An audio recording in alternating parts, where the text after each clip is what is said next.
Hey, Steve Taylor here. Welcome to episode 37 of the Gig Life podcast. Now, if you're returning, nice to see you again.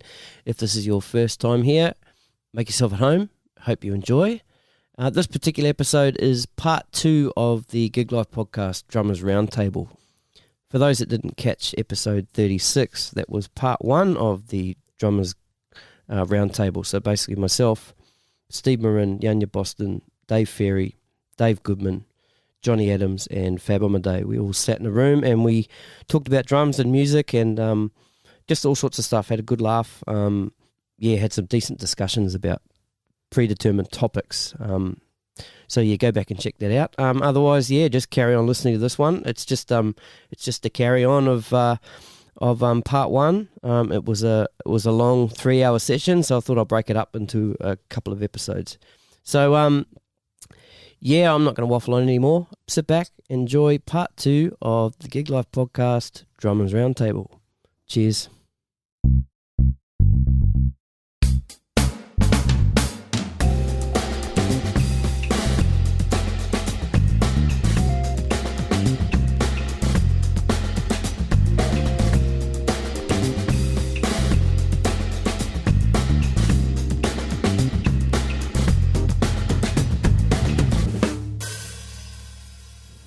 Jonnie Adams, you had a question regarding Cornerstone album. So can you explain the question and then we'll into the mic. Yeah, into the mic. Yeah, okay. So Steve was asking about questions, and I just thought, is there one album, probably when you were all a bit younger, and either we've come across or stumbled across an album that has absolutely just knocked us into a direction that is just fills you with passion and wanting to continue or change the direction, or did someone introduce it to you? And what album was it? How old were you? And any other details, like it was playing on it or anything like that? Yeah, I might answer this one first. Yeah. Captain's call. I was 16 years old. I went to my mate's place and I think I went there for a drum lesson, and he goes, "Oh, anyway, take this home." It was a cassette. Got it home, put it in the machine, push play, and there's just got a traffic type music, and then there's kind of this crescendo, and all of a sudden there's this. Anyway, the album was Nightwalker.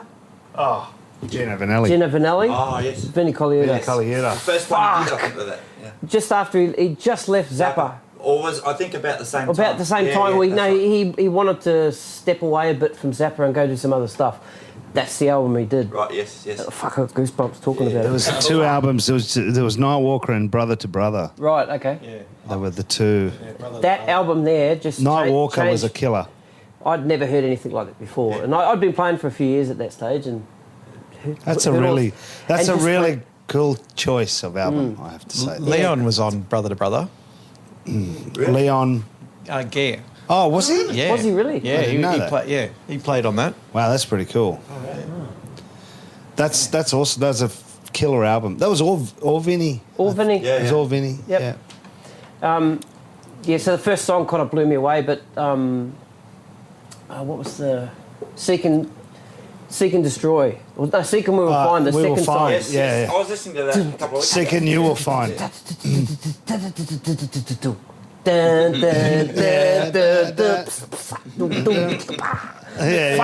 Fuck. Yeah. It was rewind. It was using the drums in the groove.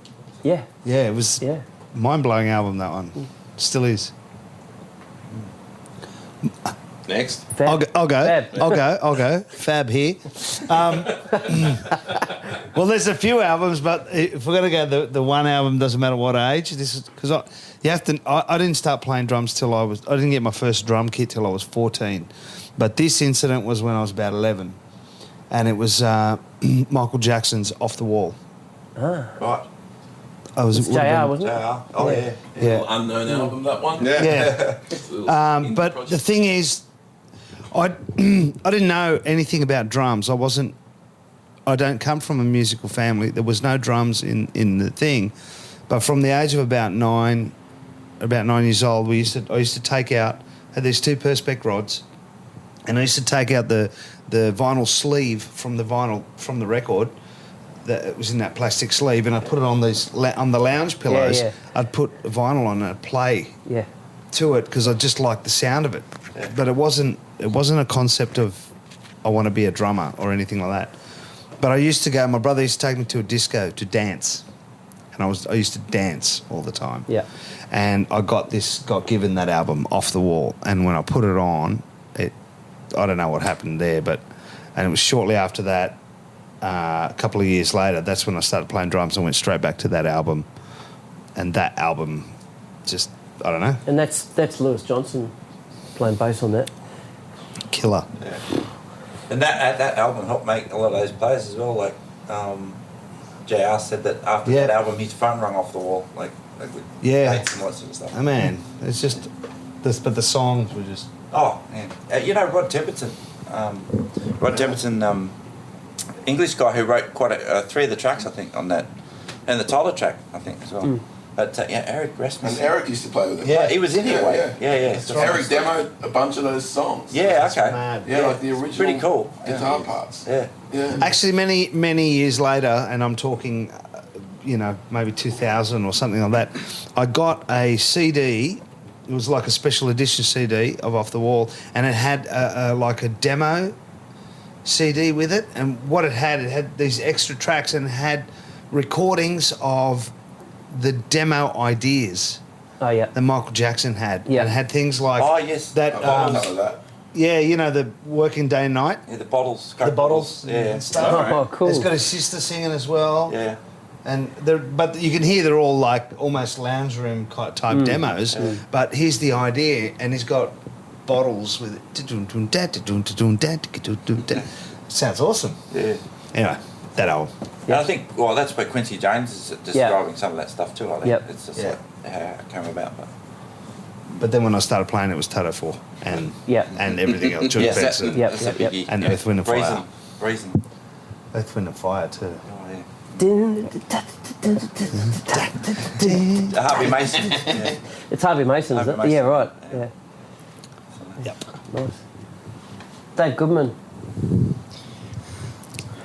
I'm pretty sure that it's... I've been trying to think of the chronology, and I think it happened like this. I was already playing, and I had just got my first set of drums, I think. And, we went to Video Easy to rent some movies for the weekend. And I went to the music section, and I found... I was just looking through stuff. I was into the drums, but I had no real concept. It was cool. And Dad had a pretty good record collection. And I was familiar with, say, Genesis, So I saw Genesis live at Wembley Stadium, the Domino Tour, 1987. And I don't know, I picked it off the shelf and I'm looking at the back and it says, Drum Duet. I'm like, I'm going to hire this one for the weekend for $2, whatever it was. And I took that home, and the drum duet is like 3/4 of the way through the concert. And I watched the concert to get to the drum solo, but I was Chester Thompson and Phil Collins. But the whole, that band, the iconic stature of that band filling Wembley Stadium, the footage was spectacular, and to play a concert at that level, and they had just hit after hit after hit after hit, and the drumming, Chester Thompson, and then when Phil Collins got up and they actually played the duet. I was actually watching it earlier today. Really? Yeah, I watch it all the time. Yeah, I learned to play that duet as best as I could as a one drum set reduction. I loved it so much. But that brand of rock and roll for me is that's what really gets me going. That triggered a whole bunch of shit for me. Absolutely. It's not an album. I wish I could find the audio. Right. It's always been visual. As far as I know, it wasn't released as an audio thing. I should just record it and, So you can listen to it. Yeah, but I like to see it as well. Yeah. I was actually, on Saturday night, I was watching Chester and Phil Collins do a duet. It was the Phil Collins farewell tour, live in Paris, and they both went for it. And then Louis Conti came out. So it was and so it's so solid. And Phil's a phenomenal rock He's drummer. a beast. Yeah. I love it As a so rock- much. He was great. If you think of rock drummer, you think of someone like him, don't you? Yeah, I do. Absolutely. I love the big, when he hits a big, like 20-inch crash cymbal, fuck, he hits it. I love that. Anyway, I could go on. And there's someone who played a snare drum like that, but this way. Everything was Yeah. set up. It was Concert like tones. Yeah. in front of his face, right? Oh, sorry. Except that way. This way, yeah. It's great to watch him do it too, like Yeah. the way he moves. When It's he sad to hear about his back problems these days. Like he can't play anymore. Yeah, you know? that's It's right, really yeah. sad. No, he walks out on stage and he sits. Sits on a stool, That's it. right? Yeah. He sits down, does the whole gig sitting I down. missed that And recently. his And he's son- got his son his playing son, the drums. yeah. Killing it. Killer, yeah. Yanya. All these like great musical album references here. Everyone's dropping these like heavy musical knowledge album, and You got if I- Summer Hits 95. It was a great year for hits. If I could turn back time. Totally took the wind out of my sail. That's good. You know what? Okay, there's two. One will rectify the whole bad credit you just gave me there. So when I was young, the two albums the two artists that I was really into, that really kind of albums which I kind of learnt backwards and learned to play drums to, I guess, was Whispering Jack, Yep. Angus Birchall. Yeah. Production. I mean, it's awesome. And also Midnight Oil, Diesel and Dust. Nice. I think it was Diesel and Dust album, or maybe it was the best of. But just they were big Australian albums. Do you guys all grow up in Sydney? Yes. No, I didn't. Where did you grow up? Country New South Wales. Right. You're still in New South Wales, so Tamworth. yeah. And I was- Adelaide, it really did have, and this is even really a slight on Adelaide, but the lack of, I just feel like even now today the cover scene down there, I barely like played any kind of soul music or was exposed to much of it until I moved to Sydney, and that was 12 years ago. I mean, I knew it and stuff, but it just wasn't in the music scene in Adelaide. So there was those two albums. Then on the flip side, in terms of albums, which I just is forever and a day the album for me. I was even talking about this with the rest of the band yesterday. It's Peace Beyond Passion, Michelle and Dagocello. Yeah. It's just the best recording ever sonically. I think just the entire makeup of that album is the best. Yeah. And who's playing drums on that? Don't know. I don't know if I heard the name. I've rattled it off a few times myself, and right now I can't think of it. But when you do the edit on this, just like say the name and Cut it in. like that. Yeah, sweet. But it's unreal. There's a lot of programming on there as well. Yeah. But the mix, the mix of electronic and acoustic and real drums is great, and the actual sonic mix is incredible. Yeah. Yeah. Dave Ferry. Other than Toto Toto. 4, because that was I've already told that story, but other than that, Dreams of Ordinary Men album, Dragon, that was a cracker. Monsoon, Little River Band, Oh, yeah. that was a really, really cool record. There was a movie, it was a really shit movie with Paul McCartney called Give My Regards to Broad Street.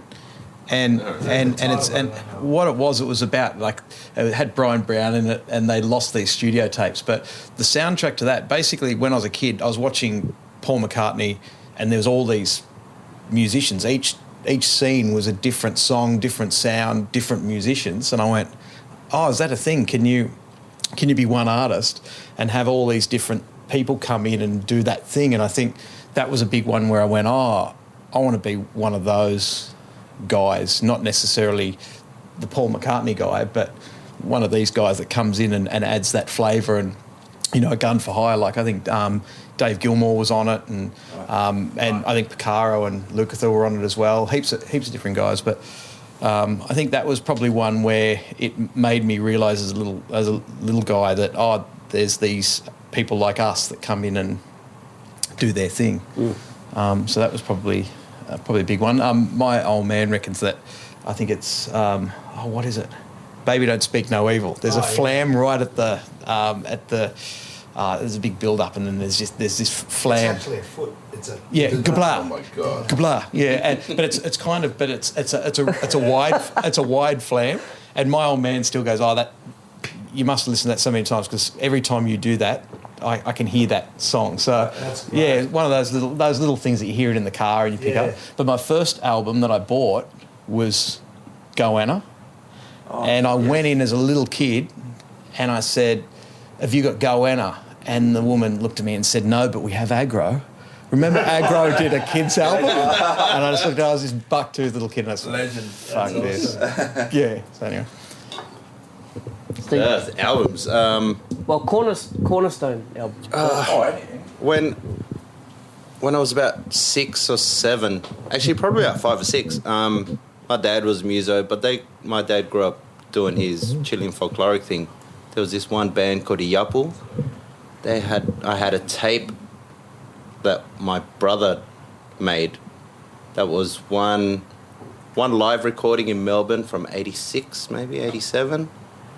And another side of it was El Canto de Iyapu. So it was these 2 albums. And I literally broke that tape falling asleep to it as a 5-year-old, 6-year-old. That's awesome. They just fell asleep to it. But there was no drums on that. Drumming albums would be that one that I got from my mate just before I started drumming. The Besta Vida Quere. Just insane Cuban fusion shit. Who, he's the guy that gave me the tape. His brother was my first drum teacher, because as soon as I heard that, I want to play this. He's like, oh yeah, my brother can play all this shit. Like, he could teach you. Like, yeah, cool. He lived about 3 blocks away, so I used to ride my bike there and learn off him. Then after, I'd say probably after that, once I was kind of drumming, would be Blood Sugar Sex Magic. Oh yeah. Yeah. What a riff. Because I just got it. I don't know, but by that time it was... Suck My Kiss. Yeah. Well, it was 94 by the time I was... Oh. Yeah, suck your what? But by the time I was 14 maybe? 13, I started playing drums, and that was just what everyone was listening to at school, so I thought, shit, I better listen to it, so it'd be cool. Yep. And that was the one album that I remember when I started playing kit, and I just, it was from top to bottom. You didn't skip anything. You just played that album top to bottom, and I knew every single little thing. I think now I could probably play that album still top to bottom. Yeah. That's great. I haven't heard it top to bottom in a long time, but every single nuance of that, of Chad's playing on that, I think I just totally got down somehow. You know the gap in between the songs too. There's no gaps. It just played. So there's 3. There was one pre-drums, one when I started in the Latin thing, and then one where they're just checking out Rock Eyes. Yeah. Nice. Cool. Did mine, Michael Jackson? Yeah, I know you did. Oh, okay. Well, actually, I've been started when I was 14, and when I was about 16 or 17, I did elective music. I didn't want to, but the way subjects landed at school, I ended up doing elective music when I was in year 11 and 12. So I start doing school concerts. The school teacher, music teacher, drove me home one night because he lived not far away. So he drives us home, and he said, "Oh, do you want to go inside and listen to this album?"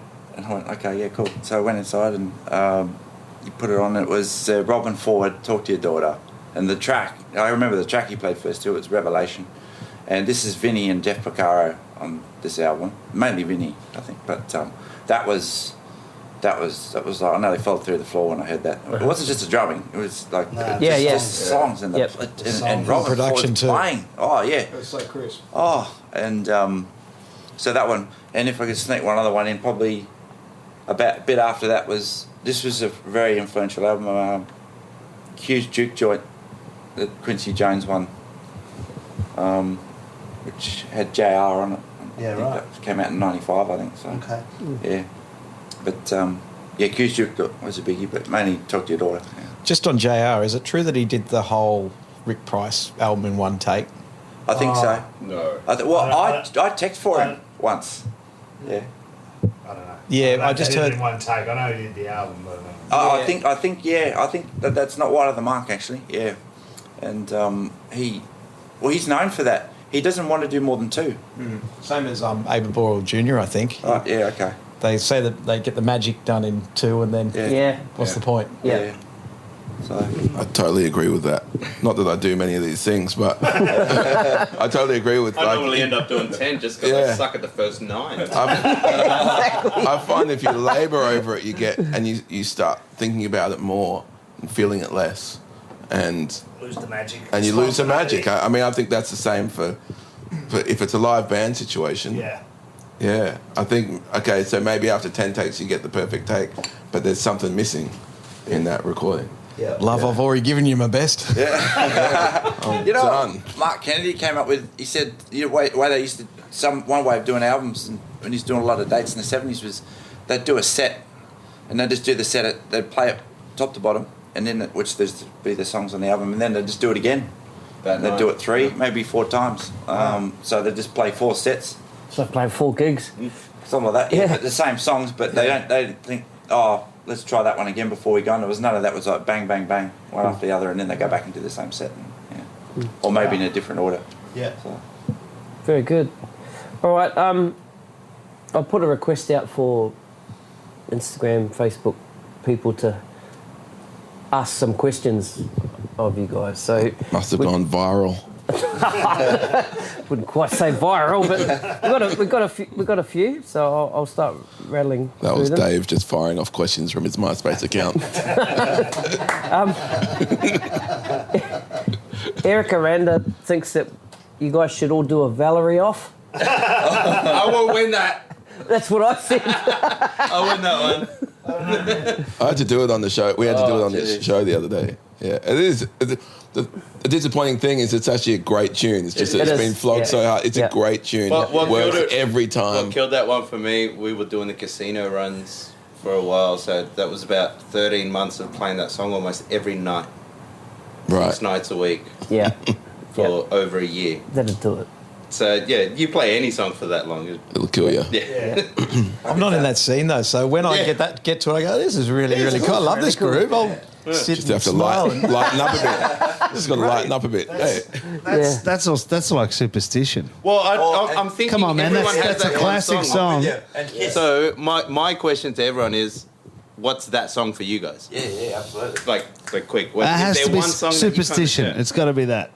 And wow. There's got to be one. Everyone's got one. Kiss and September. Yeah. Walking on sunshine. Whoa. It's the backwards Valerie.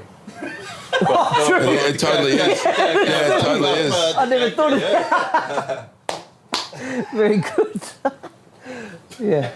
Are we talking about songs with Dick playing? Or That's one song Right. that's just kind of done with. Man, I got a few. Black and Gold I'm done with. Oh, yeah. It's a great tune. I'm just done with it. Yeah. I get it. Sex on Fire. All right. I don't It's- mind that. I like it's- laying into that one. I don't get to play it enough. We got a good mix here. Hey, like this. I was looking around before and going like, none of you guys have asked me to ever dep for you. But vice versa. Hey, that's not true, man. I asked you a couple of months ago, Yeah. but it was the boat shed. Sorry. I think the call went like this. Hey, I've asked everyone else, but are you available? Actually, I've had that phone call. Has anyone Me too. I had that phone call. yeah. I had that phone call for a big international artist that comes through here. I was overseas. I was overseas on a holiday, and I got a call from an Australian session muso person, and they rang me and said, or they texted me and said, look, we've tried everyone else, but is it possible that you could please do this gig, right? At first I was like, Fuck, they didn't call me. Jack the price up. right? Price up. And so I went, okay, cool. I can actually do it. I get back like 2 days beforehand, and they emailed the rep. I learnt the rep, did the gig, and since every time they've come back, I'm on the gig. Nice.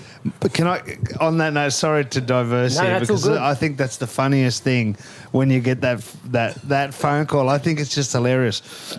And I did get an actual phone call once from someone. They said, hey, can you do this gig? And I said, no, I'm sorry, I'm not available. And their response was, oh, Jesus, fuck. I've tried everyone. Brendan St. Ledger tells a similar story. You reckon he's been at the bottom?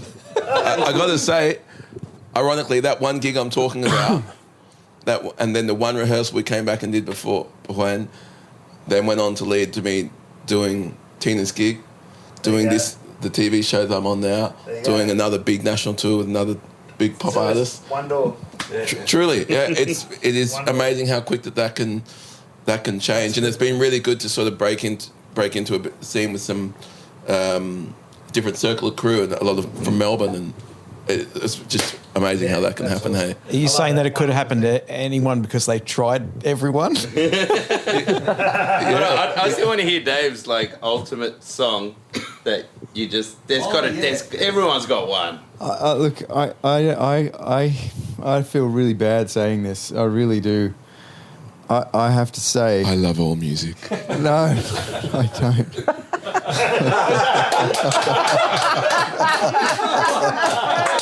I snorted.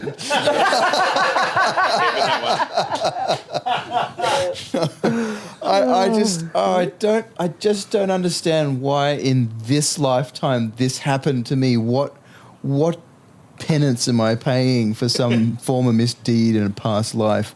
But I just cannot. I'm sorry. I would love to love the entire Motown catalogue.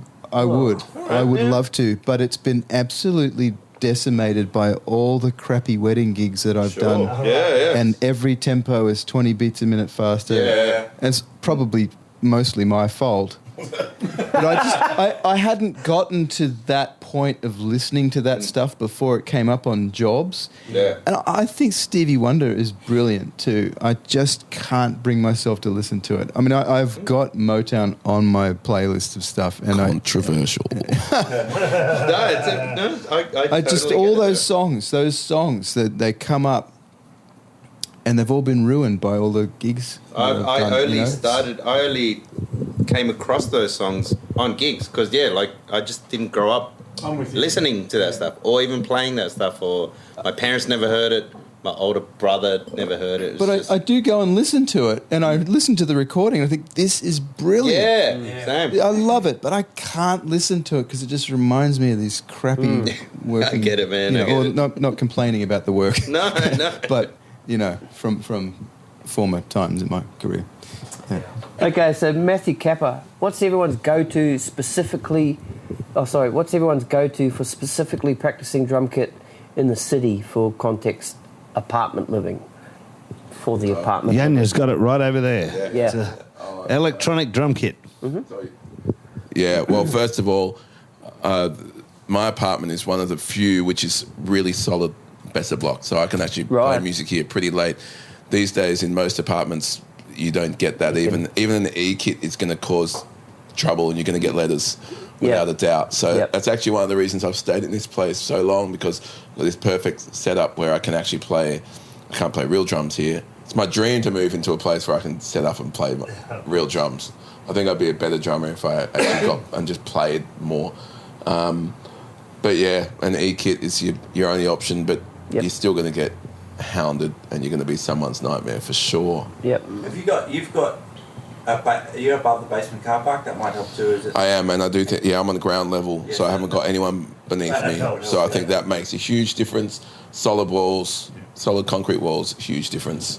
And I think for people that don't have access, that can't even do that, it's got to be super tough and costly to go and set, and takes a lot of energy to go. I'm just going to go and jam for a while, so I'm going to take my kit, I'm going to book a room, I'm going to go and play or a horrible sounding room. And yeah, cool. That's my answer. I think that's kind of would be a universal answer, wouldn't it? Yes. Do we agree? Yeah. I don't think we could sort of answer. Well, actually, just one thing. The Dennis Chambers idea of the pillow. The pillow, actually not a bad thing to do, even if you don't need to keep it down. But I've done a little bit of it. I've been living in an apartment, it's not much rebound, which I think is good. That's the idea. As long as you don't overdo it. But you've got to feel real drums though too. That's the thing. Yeah. You've got to play on them. Somehow you've got to get to the real instrument. Yeah. Well, there's a question that followed that from Kiri Tamatia Burgess. She says, mine's related to good general use electronic drum kit that can easily be used by children but still gives the feel of an acoustic. I wish I could give an answer, but I have zero knowledge on anything electronic. Yeah. I stay as far away from that stuff as possible. I think Dave even replied this. It's a mesh head kit. Yeah, You go with a knee kit, Yeah, like I've got an older, like a TD20 Roland. Yeah. And you do get, and you can, as Yanya would say as well, you can adjust the tension on those, and you do get a little bit more feel. It's still not exactly the same as a real kit, but where it does differ is still in the hats and the cymbals, and not just feel, but they still haven't got the velocities right in the cymbals there, but they're getting, they're working on it. But I think the mesh heads is the closest you'd get for that. Would you agree? No, I wouldn't. I actually wouldn't agree. I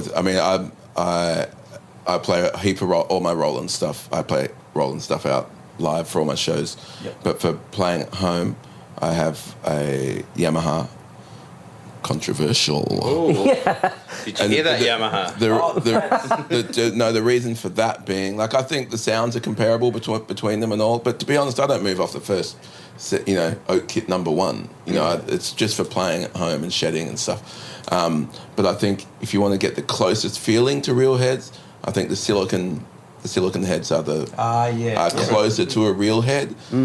Doesn't mean it's better or worse for kids or adults or anyone. I think they're closer to a real head. So if you're going for that, then they're a little bit more work as well. Therefore, whereas the Rolands make you fly around those kits, man. Like I just feel like I can fly when I'm playing on one of those because they feel they're fun to play. The rebound is really fast.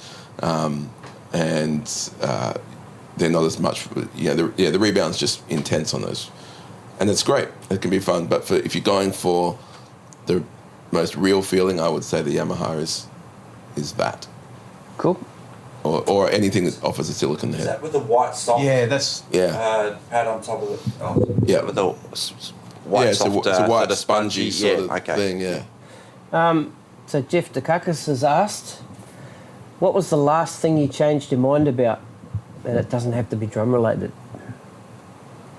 Wow. Fuck. Ooh. Fuck. I was going to go to Chat Thai tonight, but I'm so hungry. I think I'm going to go the closer option. Changed my mind. I'm going to 24-hour chicken burger. Yeah. That sounds good. Mine is, I was going to buy another pod mic today like that, but then I changed my mind and decided to come here with this lav mic, and fucking regretting it big time because this sounds like shit. But anyway, there you go, Jeff. On what level? A little thing? Anything. Okay. Just That's what makes it difficult. Yeah. Whatever. What was the last thing you changed your mind about? Going to the gym. I was going to go today. Yep. I changed my mind. There you go. I've got. I'll this, eat something instead. I've got this LP Tim Barley stand. It's really tall, and I just went to see Lewis at Sleishman. I said, "Can you cut this thing down?" He's like, "Man, like they're so well built. I don't want to stuff it up." I'm like, you know what? Leave it high. I'll sit a bit higher. Yep. Cut it down. Yeah, really cut it, easy. man. I'm too short. I need shit down here. It's really easy. I've cut heaps of my stands. Yeah, but those LP ones are like, they're just like welded at every point, and I mean they cop really heavy drums on them. He's looking at it going, man, just like it'll be cool, but I'm just not entirely sure. After we finish, I'll show you how to do it. Cut it from the bottom. It's from the bottom. LP, if you're listening, Yanya said you got to give me a short stand. He's got the hookup apparently. So, thanks, guys. Is that DW now? Is it? I got no idea who's doing what. Yeah. I just need a short stand. Thank you. Dave Goodman. Dave Goodman. I don't know. I imagine Jeff, like, I changed my mind recently that I know anything at all about music. I don't know anything. I for a long time I thought I knew a thing or two about the drums and about music, and it really occurred to me recently. This is I changed my mind about the underpants I was going to wear this morning, but this is a different scale. So yeah, it just occurred to me recently. There's really very little that I know and can do when it comes to music, and that's a big change of mind for me. Mm-hmm. Yeah. Very good. Dave Ferry. I change my mind all the time. You have a certain way of looking at things, and then more information presents itself. So, you then have a different way of looking at the situation. Something specific? When we went down to get beer in the break, I had my heart set on VB, and because hey, you know what? Just settle down, guys. Why? Why? Well, I'm from Oberon. Oberon. An Oberon boy needs a good Italian beer. And the best And the best Italian beer is Peroni. Yeah, so I'm standing next to these guys. Buongiorno. And I thought, what beer should we get? And I was about to say VB, and I just looked at. And he looked at me and said, "Oh shit, he's a wog." Yeah. We'll get Peronis. Yeah, I thought, do I go with my Obronese heritage or? So that's me changing my mind, but I still feel like I made the wrong choice. I think I owe you an apology because I might have made it for you. Yeah, John. You did a little bit, but I think you were being tolerant.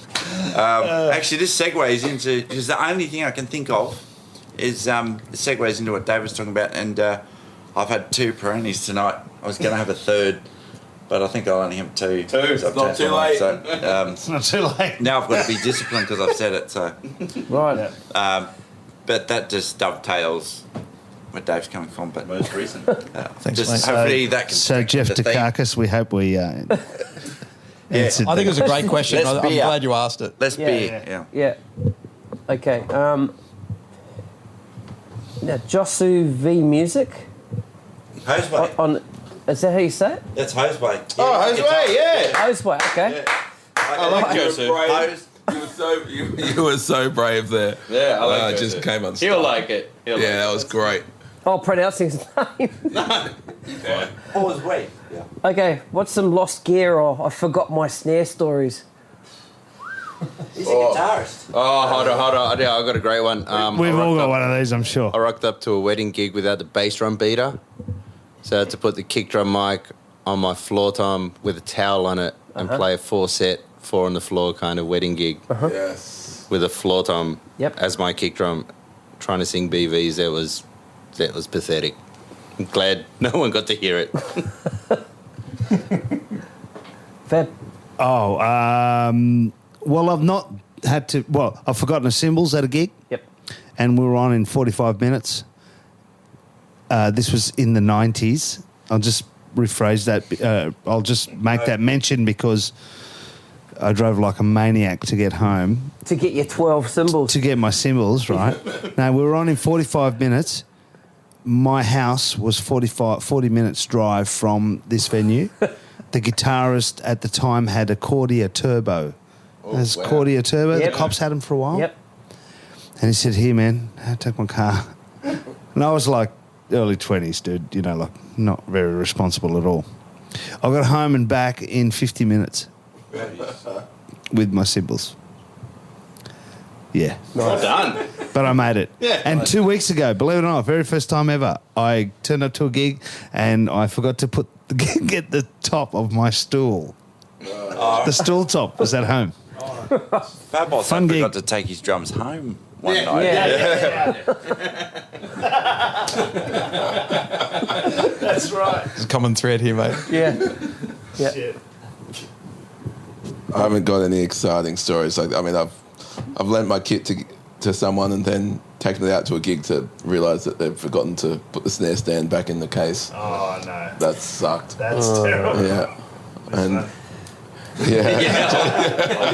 just terrible. Yep. Yeah. For me, my first paid gig was Portland Deb Ball So that's like at the back of Lithgow. I was about 13 or 14, and it was a black tie thing, and Mum had ironed my shirt, and everything was looking good. I had all my drums tuned. It was going to be great, and it was a reasonably hot day, so we lugged in shorts, and I realised 5 minutes before we went on I'd forgot my pants. So I had white shirt, black tie, and these like real sort of Hawaiian shorts sitting up there. Yes. And it was away with that. That's good. and it was fantastic. You picked up that night, didn't you? I've played in For shorts ever sure. since. That's been my thing. Dead ball. Yeah. I had one last year where I played. This just sounds wanky from the get-go, but I was lucky enough to play at O2 Arena in London, right, the big one, and I'd forgotten my shoes for the gig. It was summer over there. I was just wearing thongs. Now I don't care. I'm happy to play in thongs anywhere. I don't mind. I did cop a couple of filthies from the artists. Like, so where are your shoes? I'm going to wear thongs. I'm just what I always wear. Doesn't matter. No one's looking at me, And but I copped a few dirties, but I'm pretty proud of it. Still proud to play there in thongs. Yeah, it's a good work. Oh yeah, I got a pretty good one. When people they say, "Oh, can I give you a hand packing up or loading the car or whatever?" That's always when gear goes wrong, right? So there was something out of sequence with the gear situation. You're an automatic pilot when you do it yourself. Well, I'm blaming other people for it. I'm pretty sure it was my problem though. So I'm driving to a wedding gig in Bowral. Oh. And I'm on the Hume Highway. I'm about halfway down there, and it's a Saturday evening gig. And I realised, I thought, did I actually pack my stick bag? I don't think I did. And I pulled over, and stopped there and checked the car. Yeah, I didn't pack my stick bag. Oh my God. So and I'm driving to Bowral, and I'm going through my phone contact list of everyone I know down there, the Waples brothers and Fabian Heavier used to live down there. No one was answering their phones. And I'm like, oh my God. I'm driving into Bowral on a Saturday afternoon for like a 6 o'clock wedding gig. What am I going to do? So I went, the only place that was open too was Woolworths. And I didn't have a spare bag of sticks in my car, which I do now, by the way. Yeah. I never had to use them, but I do have them. And so I'm walking, and I thought, well, I'll just get a couple of brooms and break them in half and use big pieces of dowel. That's all I could think of. But I'm walking, they didn't have wooden-handled brooms. They were all like plastic and metal. Yeah, it wasn't wood. So, okay, there goes that idea. I'm like, shit, walking along the aisle, and I found the wooden spoons section. So, and I'm pretty pathetic lateral thinker. So they came in packs of 3, small, medium, and long handle, short, medium, and long. So I thought, well, I'll just buy 2 bags and use the long handle, and I'll hold the spoons in my hands. So I got to the gig.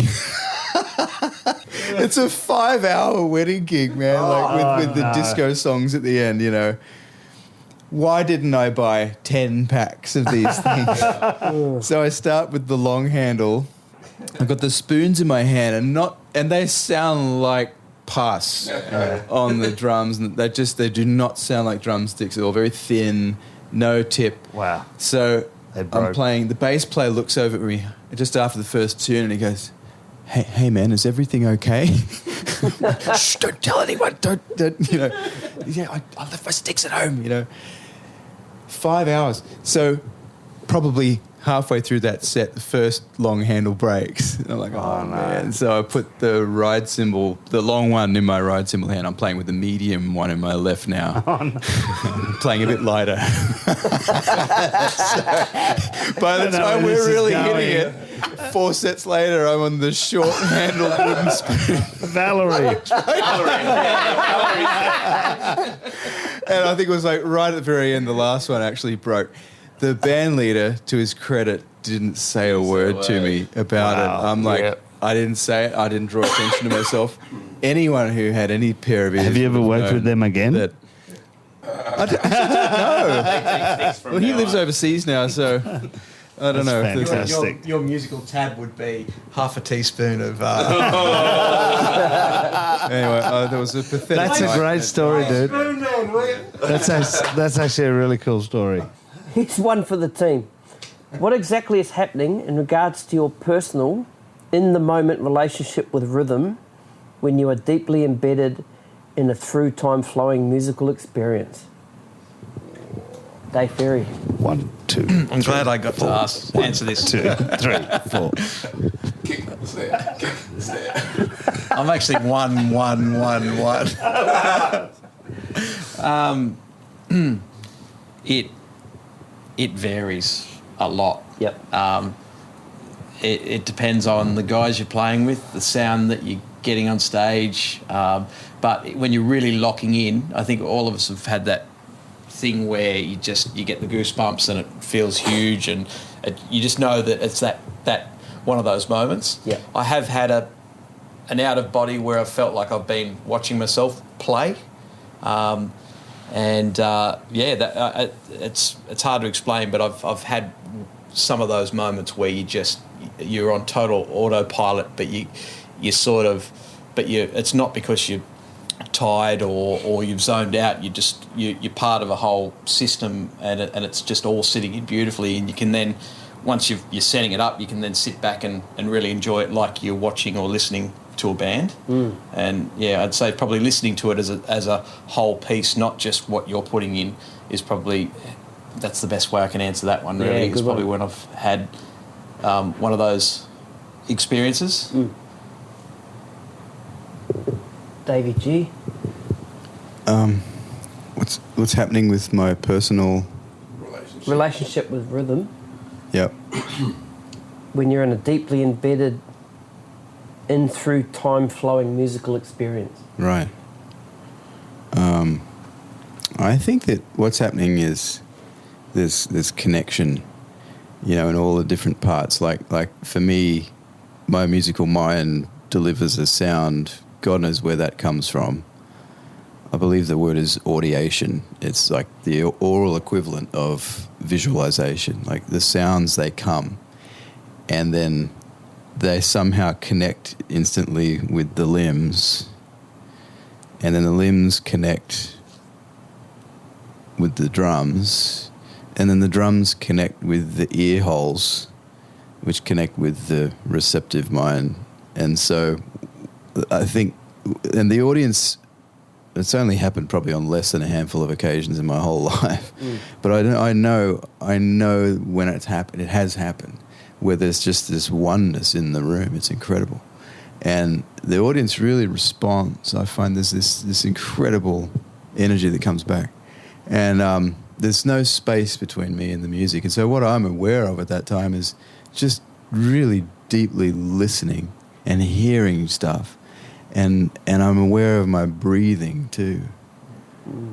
And that's about all I can really say about it in words. It's very rare, if I understand the question. Yeah. Steve? Yeah, I think how I'm kind of perceiving that question, at least within the last 6 months, I've felt like I've hit that point. I can hit that point in certain different parts. Say, if I'm sitting on a show where you're really working night after night after night of just nailing that, and you can kind of push yourself into that point where, 3 months into a show, you're sitting there and the band's just cooking. We're doing this all the time. Everything's sounding good. Everything's feeling really good. You've worked your way into almost being that data entry. We're doing this so repetitively. It feels really good now. And then you kind of finish doing that, and then you go and play with, your brother who's a bass player who you've played with for 25 years, and you get that same thing. I think there's, I can personally find it in kind of different aspects of what you're doing, either that side of really pushing and digging hard and finding that same spot, but I find that you can get there doing different things. That's as far as getting really into what you're playing, where it becomes almost kind of sublime. It can happen from playing with your best mates and your favourite musos to the other side of you're just really working really hard at just nailing that, and that can bring it out too.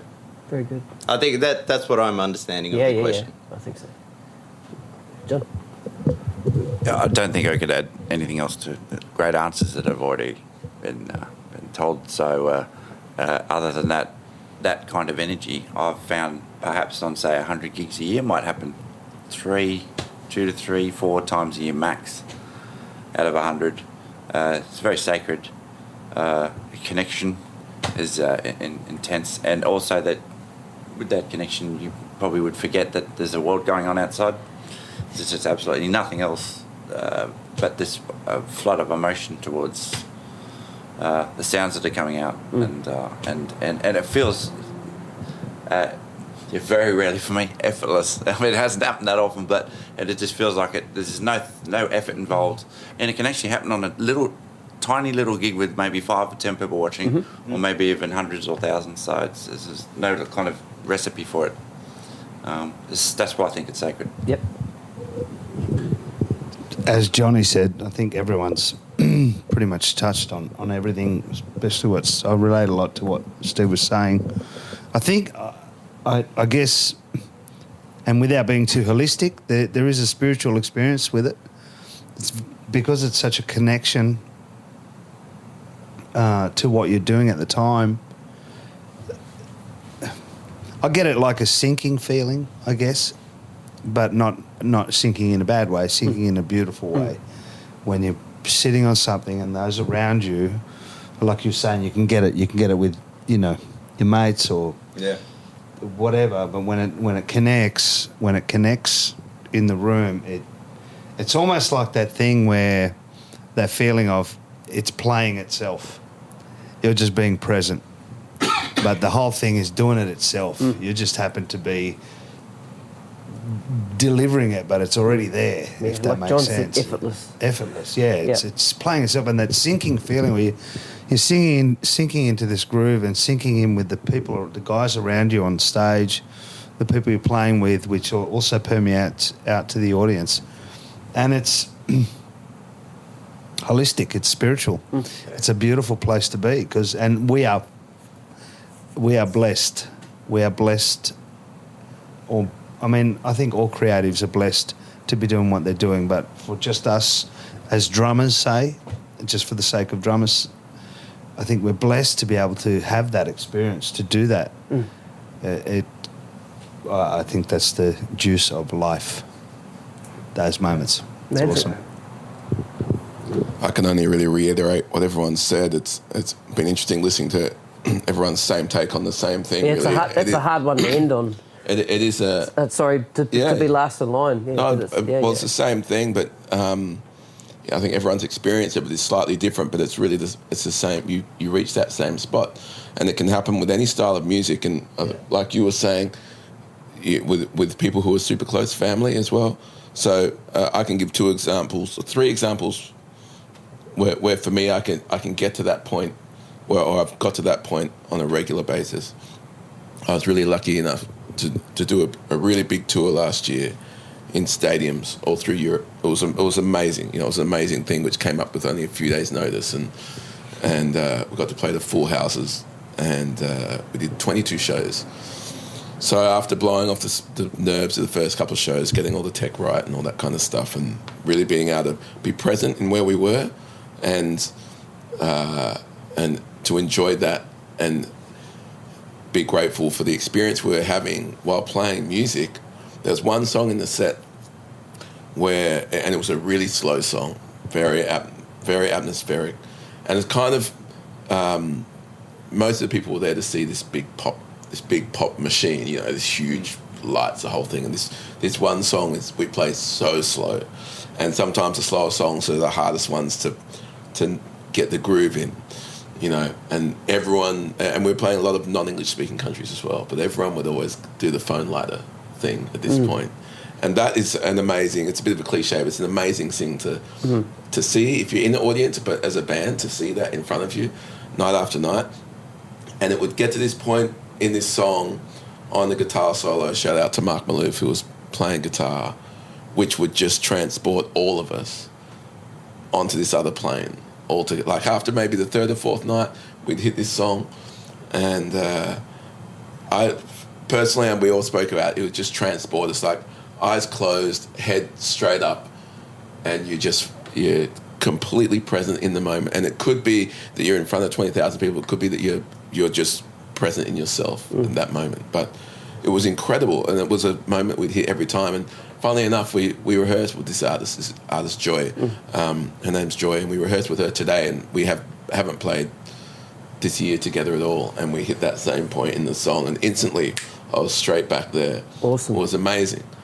And also, I'm lucky enough, you guys all know Daryl Beaton, incredible musician, and his band, which is made up primarily the Martinez family. And as Steve was saying, I've watched that family over my time in Sydney and been fortunate to share the stage with them. And my role in that band is different. I'm playing like samples and electronic percussion. And so I'm generally get to sit over the top of like Kevin Mendoza on kit or Buddy Ciolo, who's playing, both great drummers. But when that band reaches a point of cooking, it's like cooking, it's just all of a sudden it slips into a thing and everyone is there. Everyone's playing their tiny little part in the groove, but it's working as one, and we can just sit on it for ages, and it's an awesome feeling. It's awesome. And for me though, quite often I'm transported by singers, and if I believe in what they're singing, or if I feel what they're singing, that can get me to that point.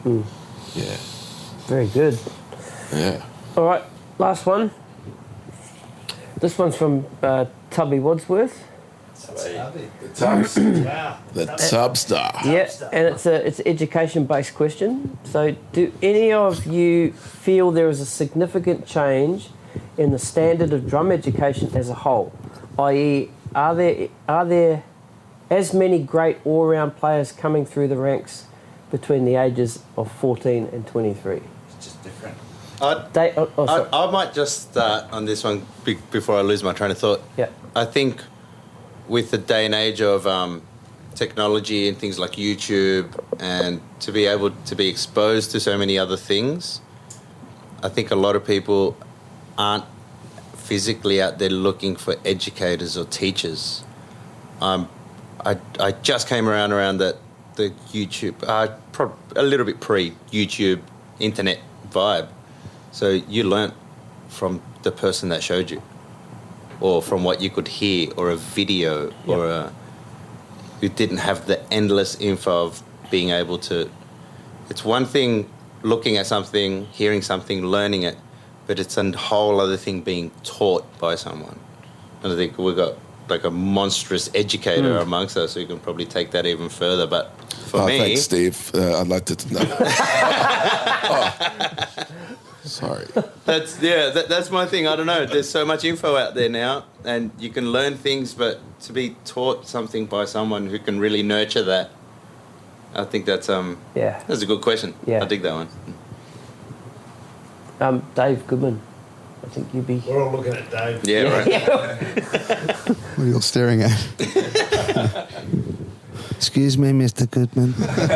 We have a question, sir. It's like two-pronged, isn't it? It's like, what do I feel about the quality of... Yeah, do you want me to read it again? Please. Yep. Do you feel there's a significant change in the standard of drum education as a whole?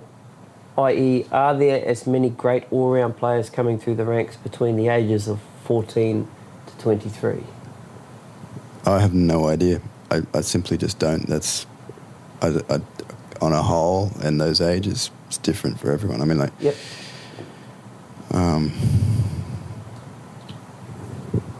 I don't think there's necessarily any significant change. Okay. With all the technology that's around. I don't see people are exposed to what they're exposed to in the household and at school and in the mass media. People have been exposed to those things for as long as I've been aware. Mass media has more insidious ways of infiltrating the minds of young people these days, so they're a little bit more maybe open to suggestion from mass media, which may or may not be beneficial. I don't know, but I'd like to think that actually it's improved. I mean, you see, you were saying before, like all the Insta drummers. Yeah. You know, there are these unbelievable young players who play the drums fast, I guess. Sure. But I don't know. We're talking about music here, and music is an entirely different animal to that. I just feel a little bit out of my depth trying to answer this question. I really don't have an answer. Mm-hmm. I'd like to think that I do, but I don't. Yanya. I think, like on what Steve was saying, for me, I think there's no doubt that with the advent of the internet, the accessibility of YouTube, we are now exposed to whatever we want to be exposed to. What it means is that you can seek out anything instantly, right? For me, in terms of, say, gospel drumming, which is a big thing, not a big thing that I do, but it's a big thing that I like. I like what it can do and how it's played. I like the aggression. I like the kind of aggression in the approach to some of the things. Not aggression like, you know, death metal music, but you know. I know what you're saying. Yeah. I wasn't exposed to that at all until I was over in the States. I had a night off on tour and I ended up, ironically, at this Jill Scott concert, who I'd heard of, knew nothing about.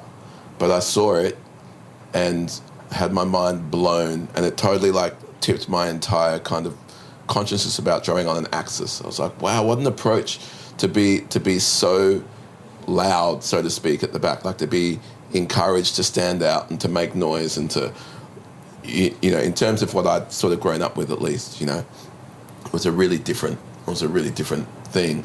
And I think that, and I feel like I've witnessed it, a lot of young kids now can access that.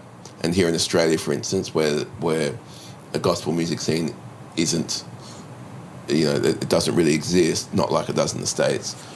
I think through the access of YouTube and the internet, it's now building a scene like that. And there's now young kids who can play that legitimately, can understand it and play it legitimately. And although they may not have learnt from that video, they were exposed to it through those videos, and can then seek out teachers, educators who are versed in that area, and can do the same with Latin. They can do the same with everything. So I think that I would say without a doubt that people now have access to everything, and I think that people are coming up as, I think there would be an improvement in the numbers of people coming through at a young age who are not only inspired by the things they have access, but in turn inspiring other people. And I think that that's a good thing. And I know where your point on the Insta drummers, and I kind of agree with some of. There's people up there that can play fast, they can play accurate. Put them on a gig, could be a whole different situation. But you know, that's just all part of their journey. They're going in that way and that way, and also it might not be their dream to go and play on stage and do that thing. A lot of them have found ways to just monetize what they're doing from their lounge room, you know, and that's an income doing something that they love. More power to them, you know.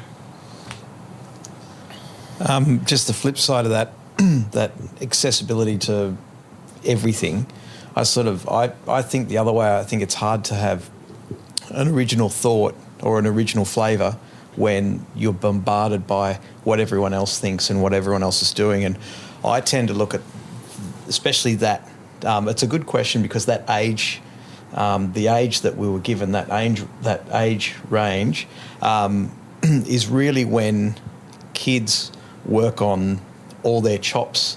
It's like most people, not all, you hear the odd old soul amongst them, but really groove isn't the front and centre of what kids at that age are doing. Usually it's how fast and how many chops you can do, and which is great because once you get to a certain age, you're not interested in that anymore. So really you encourage people to get into as much of that stuff as they can, build all that, and then later on I feel that maturity comes in where they're just, you know, playing songs. But for me, I think all through the ages, most young kids have played their ass off and experimented, and then eventually they settle into who they are as a player, and their real flavour comes out a little bit later on. But when I watch all these young kids, 4 years old, or the gospel guys, for me, and I love all that stuff as far as what they're doing, but for me it's more like watching sport than listening to music. It's a total different genre, as you're saying, which I agree as well. But for me, I don't really get inspired or touched by a lot of these guys, and I think at that age I'm seeing sort of heaps of icing and no cake. I do think there's a difference in seeing. I absolutely know what you're saying. I do think there's a difference between seeing guys who are just blowing off steam, playing drums and drums only, to seeing it applied in a musical sense with a band that's all on the same. I agree. All on the same tip, and I've seen.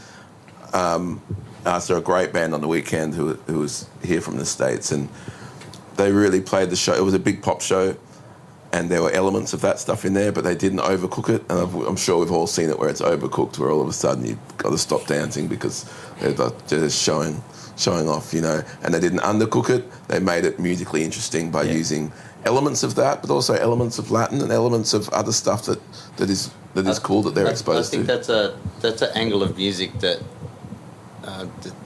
helps having a great educator, or having great educators, not one great educator, but people that can show you and teach you these things. And the more you stem, I'd think personally, if I would have learnt everything without having teachers who pointed me in the right direction and kicked my ass and told me when things were great and told me, hey man, maybe that's not.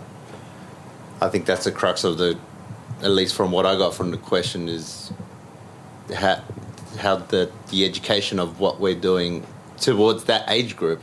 The teachers that I've always held in the highest esteem were the guys I had at 14, at 16, at 18. They're the ones that really, and still to this day, they'll always be up there for me.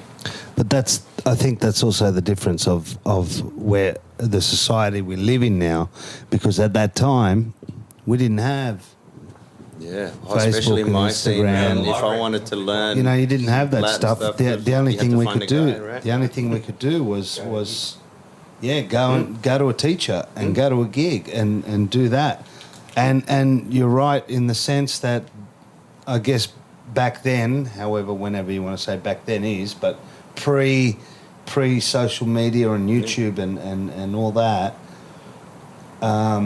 having that teacher to kick your ass or to show you the right thing, your craft was able to be honed by someone looking over you going, this. Nowadays, in contents of what's being said here, imagine young kids are going onto YouTube and stuff and looking at this guy and going, wow, I'm trying to copy it, and potentially, if we're going to get technical, potentially developing unhealthy habits, or I don't know, not having a teacher stand over to you to correct you. It's a different world. There's another point to add to that, where there's this thing, I think, like there's this sort of moral, like this satiation that comes with, the experience of sitting down and watching all those videos. It's like we had VHS tapes of drum videos. DCIs, right? DCIs. Sitting down and watching him didn't make you a better drummer. You had to apply. And going on a YouTube binge doesn't make you a better drummer. It just adds, you become more of a statistic for YouTube's algorithms. Yeah. Practicing and listening to the advice of a good teacher will make you a good drummer.